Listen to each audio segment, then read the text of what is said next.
a friend of mine brought a girl to my place. She didn't know what my place is gonna look like. And if you're not familiar, it looks like this. She walks in, scared, confused, and she turns and sees my giant Toys R Us R, and she looks at me and says, "Why do you have that?" And it was the first time anyone's ever asked me that, because usually when people meet me, they understand that my place is obviously gonna look like this, but this person did not get me at all. She didn't get why my place looked like that. And for the first time, I was faced with the question, why do I have that? And I thought, wait, other people have weird collections just like I do. And I wonder if people have asked them that. So I'm gonna go around doing that.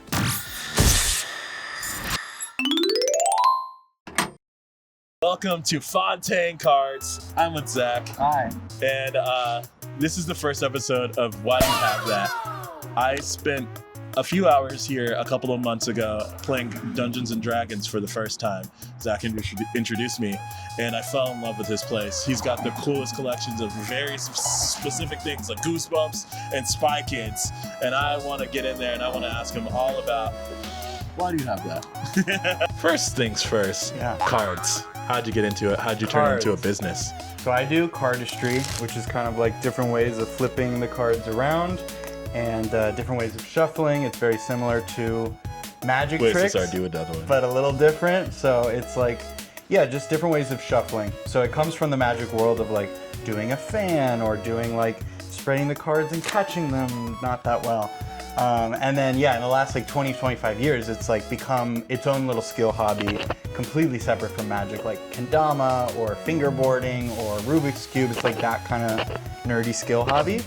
But yeah, I started with magic as a kid, like saw David Blaine, became obsessed, got a trick, got hooked. And then I moved to LA when I was probably like 10 or 11.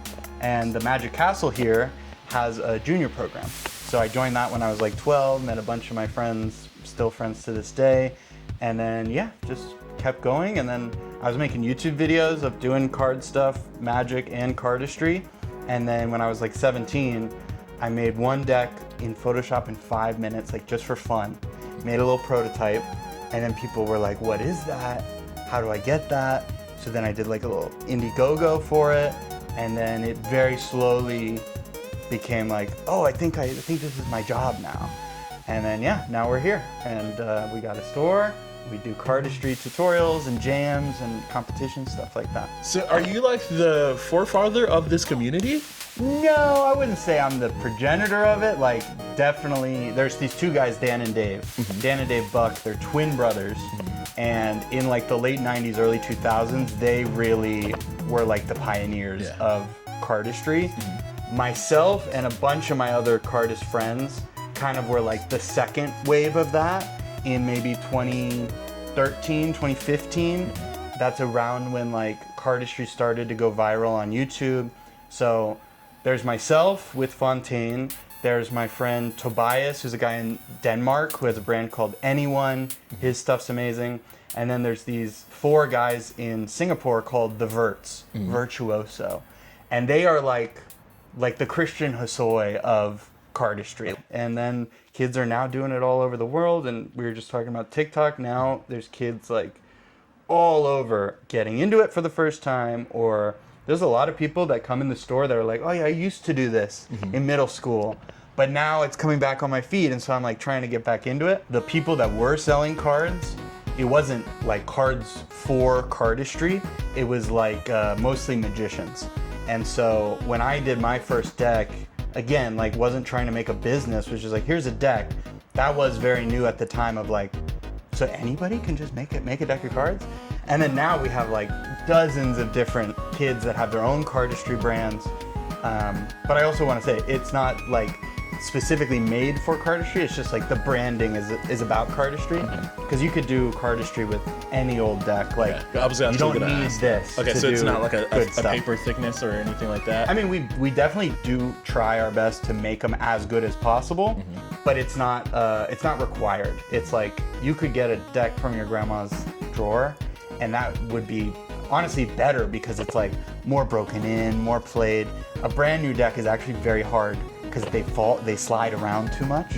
So we call a really used deck a poop deck. So you want a real poopy deck if you're starting out. so that the cards stick together. The worse, the better. The more yellow on the edges. That's a good poop deck. That's the good poop deck. Swap the poop deck. I get it. Okay, so when did it start going good for you enough to like make a shop? So I started in 2013 when I was 17 years old, and again was not at that point wasn't a business. It was just like, here's a deck. I made just enough money to break even, and then over the years it started picking up. So 2013 it started. We started this store in June of 2020, right in the middle of the pandemic. Whoa, brave. So yeah, now it's been a little more than 5 years we've had the store. Congratulations. Yes, yeah, and it's been great. I started just collecting stuff since I was, I don't know, a teenager. When I started making money at all, it all went to eBay, which I'm sure you you're an eBay head. Okay. Yes, and Facebook Marketplace now, but at the time it was like eBay only. And yeah, like my first kind of thing I collected was Goosebumps, which we'll see. Yeah. And then, you know, that just snowballed into different old Nickelodeon stuff and just vintage 90s stuff in general. And then a huge obsession with Spy Kids. Yeah. Love Spy Kids. So that was more like searching on prop forums and like tracking down, like, you know, the like, if it's an iceberg of collecting, like at the top is like, oh, just what you can find on eBay. Yeah. Then under that is like having saved searches for years. Yeah. And then being like, oh, fuck, this thing hasn't popped up in 2 years. Like, let's go.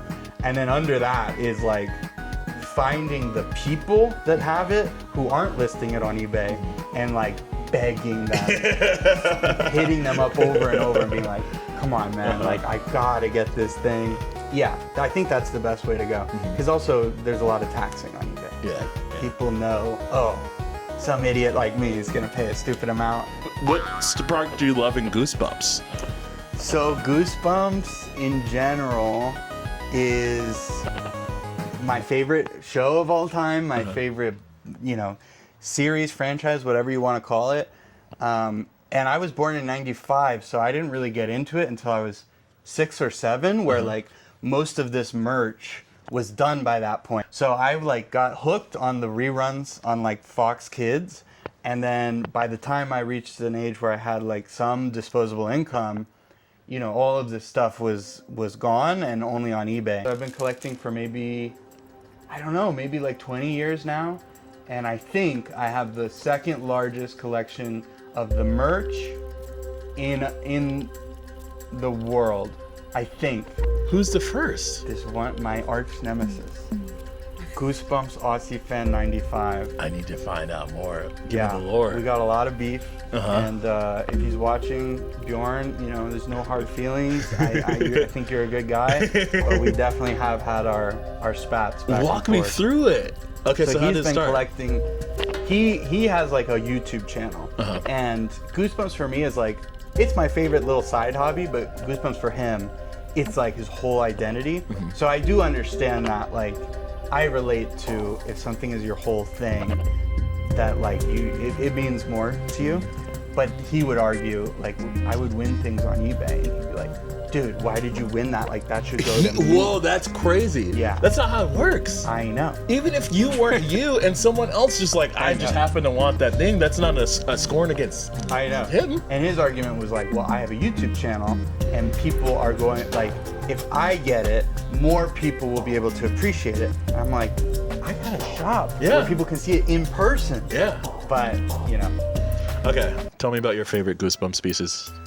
It's hard to pick, but the two that come to mind are behind you. This is a Goosebumps book stand rotating that would be in a library. This is like from the Scholastic Book Fair. Yes. So this was something that like was never sold. Yeah. And so that's why I really like it. And I got very lucky where it was on eBay, but it had like the local pickup option. It was 10 minutes away in some storage unit. It was only like $150. And then the other thing is these rollerblades. These were something I like couldn't find on eBay for years and years and years. And then one of my customers and friends who is a big fan of my cards was like, he came to the shop, saw my collection and was like, is there a grail that you're looking for? And I was like, yeah, the rollerblades. And I'm like, I've never seen it. I've been looking on eBay for 10 years. He's like, if I found one, would you trade me some Fontaine cards or memorabilia that you haven't sold, like very rare stuff? And I was like, yeah, absolutely. So then he found one. I think he paid $1,000. And then I traded him like a bunch of cards, a bunch of like the uncut sheet of the cards, like before they cut them, things that I had never sold. Yeah. Sure. Do you have an original mask, or is this? No. Yeah, this mask here was just on eBay, and it didn't say like confirmed from the show, but it was like, found this at a prop house, like I think this is from the show. And I didn't pay that much for it, maybe like $300 or $400. I mean, that's a lot in general, but for the possibility that it could be real. And then I did a short film, I think it's this one, for my cards, where we were kind of inspired by Goosebumps or Are You Afraid of the Dark? And I posted some clips of like our kind of Dream Lord spooky character. And this effects guy followed me, who was the effects guy on the show. And so I reached out to him and was like, hey, I got this mask, like, can you tell me if this is real? And he was like, no, that's a really well-made refurb. Tell me, what is your first experience with Spy Kids? Because that also came out in the time when you were... 6. Yeah. So Spy Kids was like, I always say that like Spy Kids was my Star Wars, like how like my dad's generation saw Star Wars and had their mind fucking exploded that like movies can be this. That was Spy Kids for me. So I was 6 years old in the theater, and just like, it was so creative, like just bursting with ideas and visually so cool and scary a little bit. Like the Thum Thumbs are kind of scary, and Floop as a character. Floop is a madman, save us! Floop is a madman, help us, save us. Like I remember feeling like a little uncomfortable, like what is going on with this guy? But it's like, still to this day, my favorite movie of all time. I think it's the best movie of all time, not just a kid's movie, but it holds up so well. Robert Rodriguez was like in his fucking bag. And yeah, so once I started making money, I was like, I have to find props. And then went down that rabbit hole of like going on prop forums, finding people who made replicas, then contacting them and finding, oh, they know a guy who knows a guy who has the real thumb, and like contacting them. And Wait, everything in this case is Spy Kids? Yes, and everything. Even the cameras? No, not the cameras. Okay. Everything below there, like, or above there. So all of these costumes, the thumb, this is actually like a thumb hand. So this was like, it has a zipper and a hole. So it would this go is in the movie. Yeah, this is what they wore. So they would zip it into the red suit. And so like, there's a scene specifically where Carmen disguises herself as a Thum Thumb. And so I think it's from that scene. Because most of the Thum Thumbs are CGI, obviously. But yeah, this is the only one I've ever seen or found. And then this is like the Magnet Man costume, not the head, but just this outfit, the guys with the magnet hats. And then the head is the actual prosthetic that Tony Shalhoub wore. Mr. Minion. And that's like the Robot Kid costume. That's Carmen's costume from the second one. Wait, how did you get that? Again, I guess how'd you get all of these? Just like each one is honestly from different people. Like there's a site called Your Props that's like not necessarily for selling, but it's like people will show their collection and then you can DM them. So it's more for flexing what you have, but you can also contact them and try and get it from them. So some from that, some from forums, some just from like, going down rabbit holes. Did you ever wear the coat?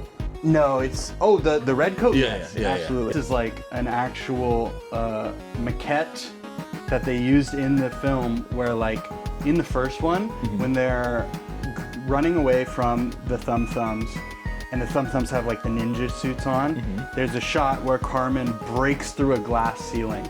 And so that they actually did it, no CGI, with this model breaking through a tiny little glass ceiling. It's like a half-second shot. But this is that. This is the grandpa's wheelchair. No from the way! second one. Dude, that's what I was thinking. No way! Okay, pull it out. Boom. So yeah. How'd you get that? It was the same thing, prop shop? This was propstore.com, and it was sitting on their website for literally 3 years. No one wanted it. they had it listed for $2,400, and I was like, I'll pay like $500, and they're like, how about $1,000? And I was like, okay. Oh, I can push it out. That is so sick. Yeah. So I usually I don't keep it out because if someone comes in and they're like, oh, cool Spy Kid stuff, I'm like, let me show you the real thing. Yeah. So I have it behind. No way!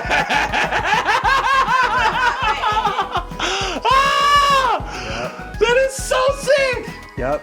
And the guy who sold it to me was like, he bought it from the original prop guy on the movie in like early 2000, like 2003 or something.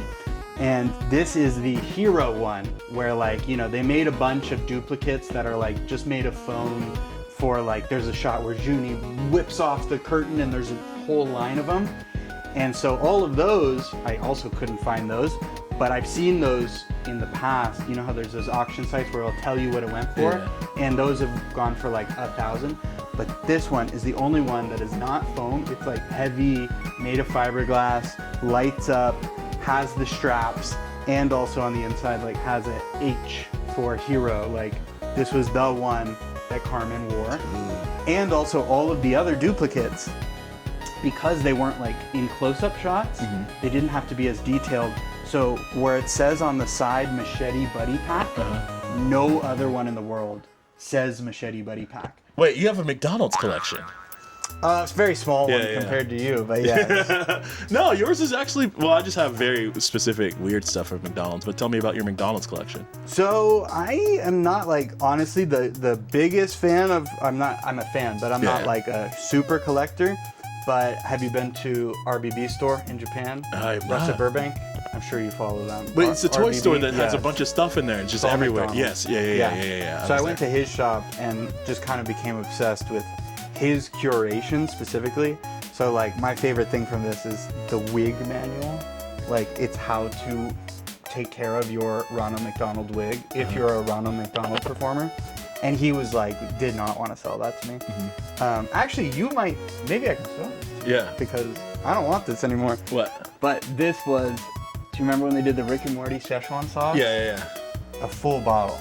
See, which this is they did a contest for this. It was German McDonald's did a lottery and some guy won it and then I bought it. You remember when they were the packets were going crazy? Yeah. And now they were doing nothing. Yeah. If anyone wants this, DM me. I'll let it go for a good price. Hell yeah. Do you have tips for on how Facebook to Marketplace? best use Facebook Marketplace? Yeah, I'll give my Ka5sh's hot tips on how to use Facebook Marketplace.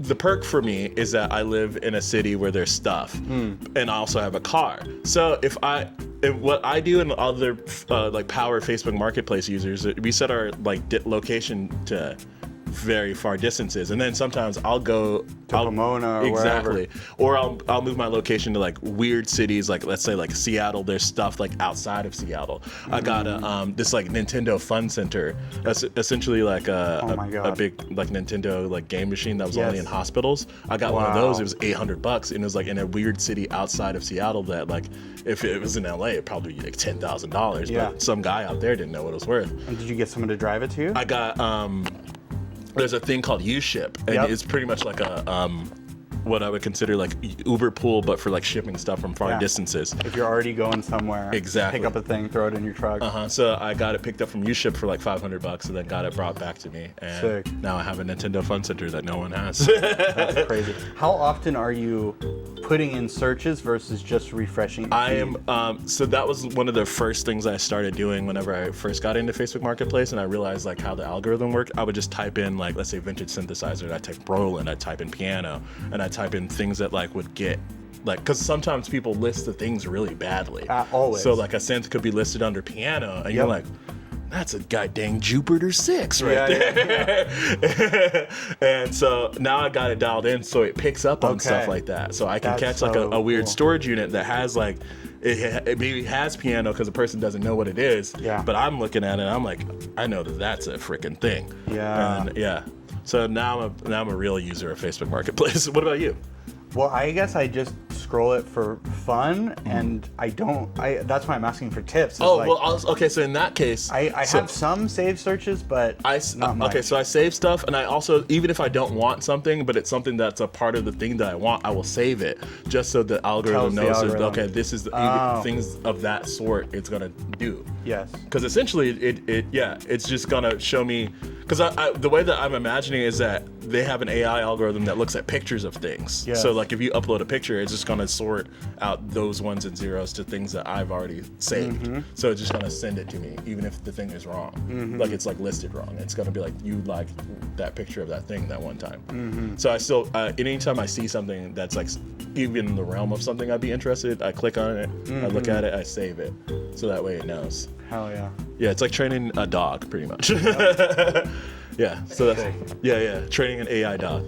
Hell yeah. Yeah. So that's my thing.